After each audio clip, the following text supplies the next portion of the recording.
Oke, cek sound ya. Kita ketemu lagi di part kedua mengenai Mikrotik RB850 ya.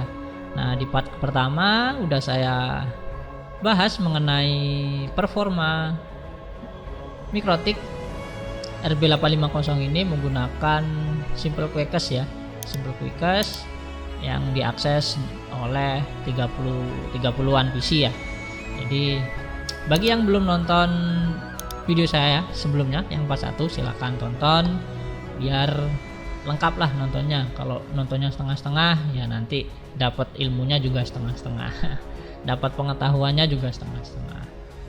Oke, lanjut aja. Sekarang di part kedua sesuai janji saya ya, saya akan mencoba mengetes Mikrotik ini menggunakan Q3 ya. Q3 sederhana aja ya, Q3 download aja ya. Nah, untuk pertama-tama saya ingin mengecek Q3 yang saya buat ini bekerja dengan baik apa enggak. Jadi yang kita tahu ya, Q3 itu kalau satu komputer download itu akan kita alokasikan semua bandwidth itu untuk komputer satu tersebut. Nah, tapi kalau ada dua yang download, jadi bandwidth yang tersedia itu akan otomatis dibagi dua gitu ya. Nah, itu contoh kasus yang saya buat hari ini untuk melihat performa Mikrotik ini. Jadi ya ini saya limit 10 MB dulu ya, 10 MB saya limit 10 MB. Ini Q3 nya saya bikin sederhana, sesederhana mungkin jadi nggak ribet-ribet amat ya, hanya mengambil paket download dan membaginya. Dan di sini saya limit 10 MB.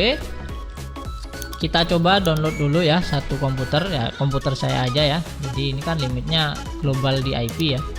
Saya download satu komputer, saya soal. Nah, downloadnya ya akan berkisaran 1000 kilobyte per second. Itu artinya downloadnya itu 10 Mbps ya. Nah, ini kan satu PC. Nah, kemudian saya remote satu klien lagi untuk mendownloadnya juga ya. Nah, ini kan 1 KB. Saya remote satu klien untuk mendownloadnya. Kita tampilkan semua. Nah, speed yang didapat yaitu 500 KB. Ini saya besarkan biar kelihatan. Nah, 500 KB ya. Dan yang komputer saya tadi download yang tadinya 1000 kilobyte ya per detik, dia akan turun ke 500 KB. Jadi literally bandwidth yang kita punya itu dibagi sama rata gitu ya. Q3 itu fungsinya memang ya, salah satu fungsi Q3 yaitu membagi bandwidth sama rata, jadi sama-sama adil semua klien. Nah, bagaimana kalau ada 3 PC yang download? Ya, kita coba juga ya. 3 PC. Ini saya remote juga, saya buka Chrome. Nah, saya besarkan, saya akses alamat downloadnya. Ini 15 downloads. Ya, ini server saya kebetulan, jadi ngetesnya nggak perlu pakai server orang. Ya, server sendiri lebih tahu performanya juga. Oke, ini saya download juga. Nah, dia dapat 300 ya, 300-an ya, 350, 300 ya. Sekitar itu. Saya lihat di PC yang kedua ya dapat 300 juga. Saya lihat di PC saya ya dapat 300. Jadi settingan Q3 nya udah bekerja dengan baik. Nah, ini sudah terlihat paketnya kena limit ya. Dan bandwidth yang terpakai yaitu ya sekitar 10 MB. Ya, sekitar 10 MB. Nah, ini ya totalnya di USB 10 MB ya, karena memang limitnya saya batasin ke 10 MB. Nah, dan CPU 7 hingga 6% ya, 8 nyampe. Nah, ini kan masih 3 PC nih. Bagaimana kalau banyak PC dengan alokasi bandwidth saya kan 30 PC nih. 30 PC. Pertama-tama saya ingin ubah ini ke 50 MB. 50 MB. Kemudian Ya sebentar, saya pause semua ya, saya cancelkan semua hasil downloadnya, saya cancel, batal, ini juga batal, saya close. Nah ini kan lagi standby semua. Nah nanti akan saya serentakkan download bebarengan dengan kapasitas bandwidth 50 MB ya. Nah kenapa saya batasi 50 MB dulu, padahal internet saya mempunyai bandwidth 100 MB ya. Kita akan lihat perbandingannya dulu ya. Jadi ini kan 30-an PC, 33 ya tepatnya. Jika kita mempunyai bandwidth 50 MB dibagi 33 itu dapat berapa speednya gitu ya. Jadi belum tentu kita harus memiliki bandwidth yang besar itu lancar, belum tentu. Kalau manajemen teman-teman bagus pada Mikrotik, bandwidth sekecil apapun itu akan terasa enak kalau manajemen teman-teman itu bagus ya. Tapi ada rasionya, nggak mungkin bandwidth 1 MB dipakai 100 klien ya itu impossible ya.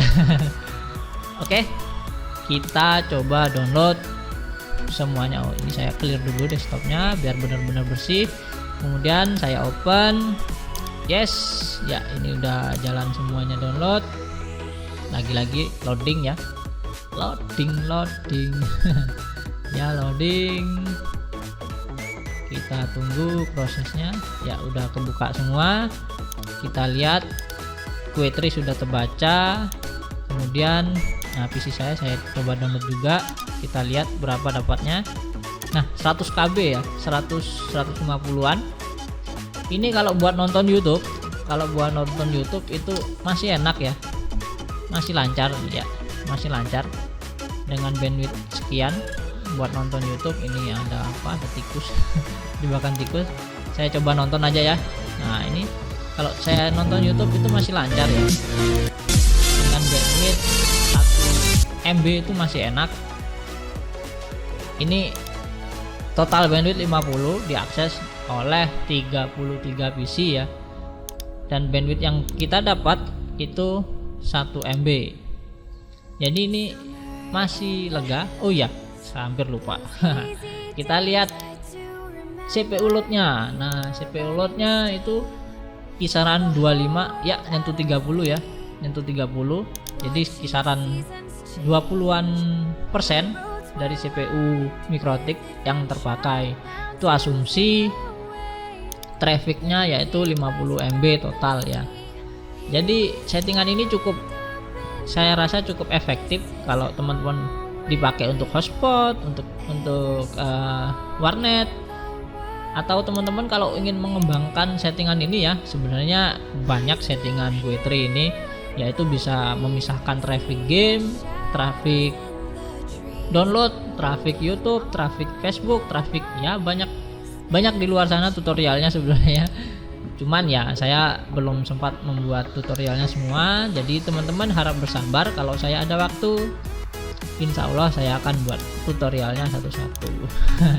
Oh ya, bagi teman-teman yang ingin tahu tutorial limit Query ini, teman-teman bisa lihat video saya sebelumnya di playlist channel YouTube saya. Teman-teman cari aja ya, di situ ada banyak puluhan tutorial Mikrotik, teman-teman cari aja di situ. Oke, ini review mengenai Mikrotik. Oh ya, ini kan masih 50 MB nih, saya masih mempunyai 50 MB bandwidth lagi yang tersisa, jadi kelupaan. Jadi saya akan fullkan bandwidth yang saya punya untuk Mikrotik ini. Dan berapa sih CPU yang terpakai untuk menangani semua PC yang sedang terkoneksi. Oke, ini langsung aja ya, langsung aja saya ubah di sini. Saya alokasikan itu 95 ya, karena bandwidth nggak bakalan murni 95, nggak bakalan murni 100 MB maksud saya dari ISP ya.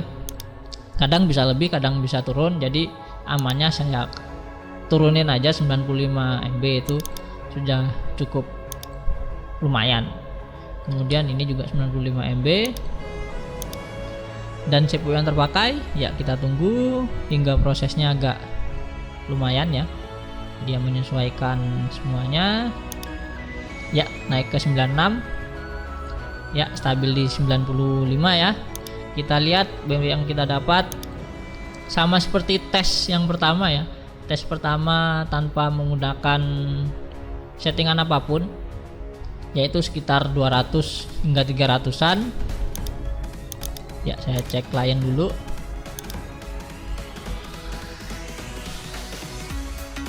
Saya cek klien ya, 200-an ya, 300 hingga 200. Jadi karena bandwidthnya ya mencukupi untuk akses 30 PC itu dibagi rata sekitar begitu, 300 ya.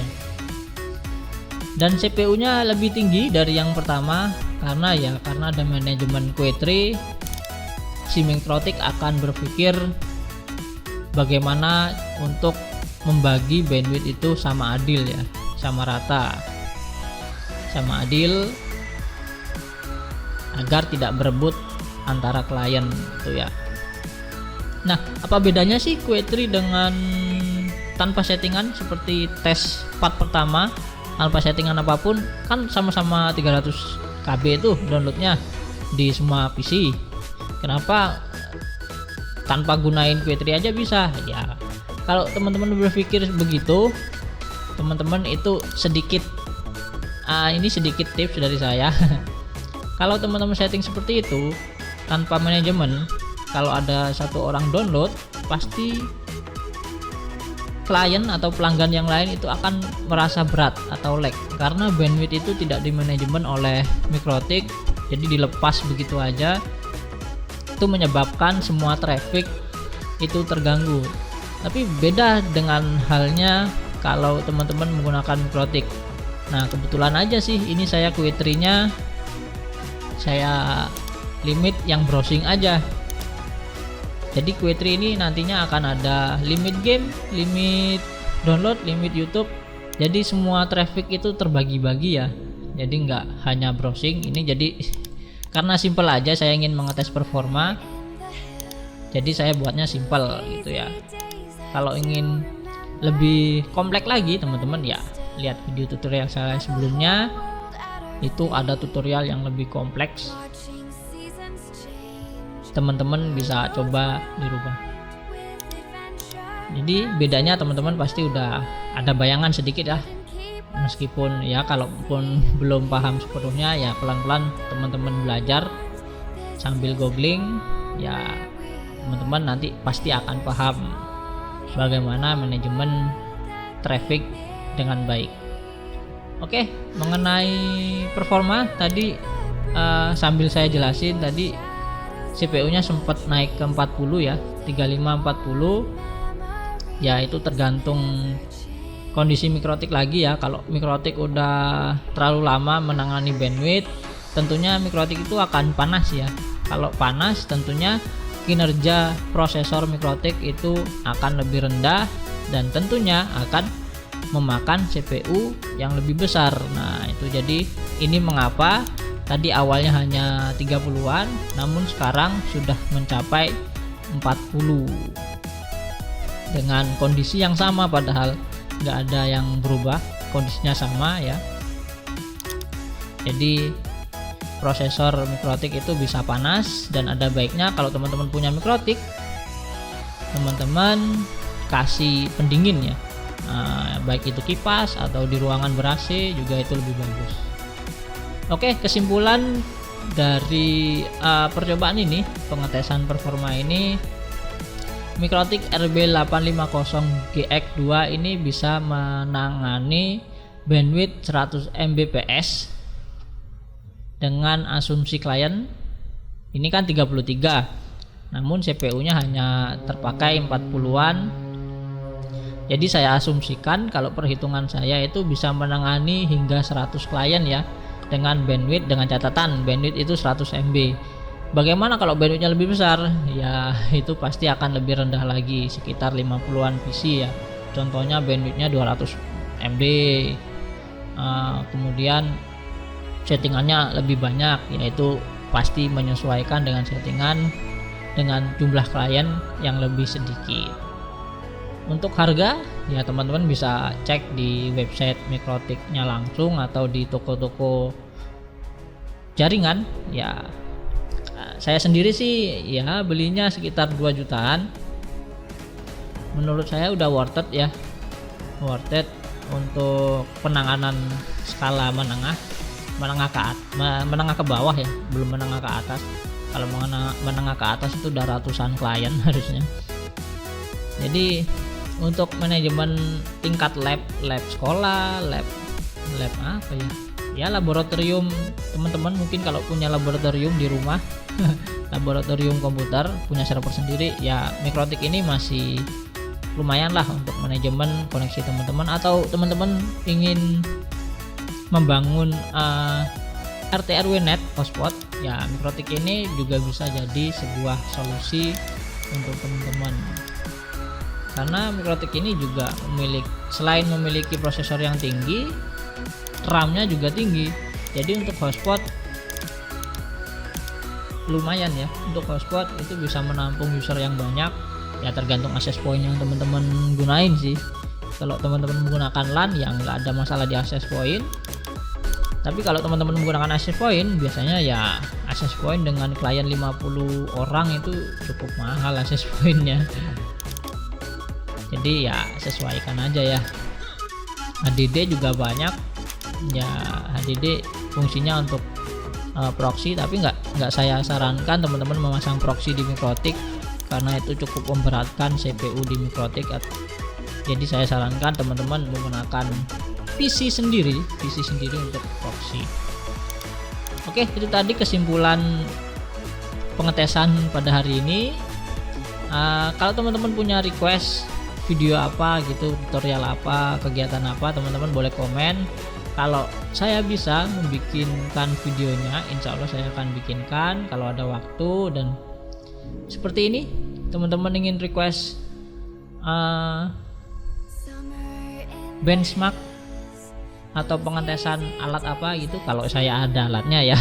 Kalau alatnya nggak ada ya mau gimana lagi. Atau teman-teman kalau pengen mengirim alatnya ke sini ya juga boleh, saya juga tes.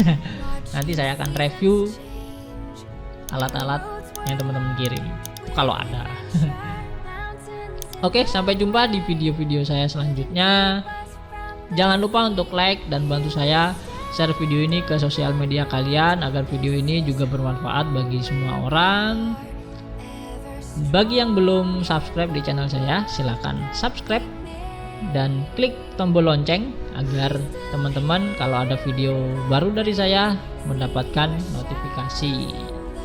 Oke, sampai jumpa di video-video tutorial, video-video vlog saya, video-video unboxing, video-video review, video ya pokoknya video kegiatan saya. Sampai jumpa. Wassalamualaikum warahmatullahi wabarakatuh.